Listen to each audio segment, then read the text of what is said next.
अच्छा अच्छा, ये बताएं, आप मंडी घूमने के लिए आए हुए हैं, तो मंडी का रेट क्या लगता है आपको? अभी मंडी क्या तेज है या कम है? कैसे रेट है यहाँ जानवरों के? बहुत ही मंडी तेज है, इसमें बहुत ही महंगाई है। तो इसमें कोई बंदा सोच नहीं सकता कि इतनी भाई वो महंगाई होगी। छोटे छोटे बैल जो है वो देखे, इनका रेट पता किया है, 2.5 से कम कोई है नहीं। 260, 270, 80, ये छोटे छोटे जो है जिनका 3 मन कम से कम गोश्त होगा।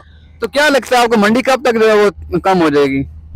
अभी तो 10 दिन बाकी हैं। अभी तो आखिरी दिनों में पता चलेगा, अभी तो कुछ कह नहीं सकते हैं। अच्छा, ये क्या कहते हैं कि जानवर कब खरीदा जाए? अभी खरीद लें या 2-3-4 दिन बाद खरीदें? 2-4 दिन बाद खरीदा जाए। अभी तो कुछ दिन देखे ना लोग, कोई और लोग भी अभी लोग ला रहे हैं, अभी उसके बाद फिर पता चलेगा इंशाल्लाह। तो जी नाज़रीन का आपने देखा, हमें इन्होंने मशवरा भी दिया कि आप अगर जानवर खरीदना चाहते हैं तो चंद दिन बाद खरीदें। जारी बात, अभी नए नए जानवर आए हैं, यहाँ पर मंडी का रेट तेज़ ही होगा, लेकिन जो आखिरी 2-4 दिन होंगे उसमें आपको रेट सस्ता मिल सकता है। तो कोशिश करें कि उस वक्त आपको जानवर भी अच्छा मिल जाएगा और रेट भी सही मिलेगा।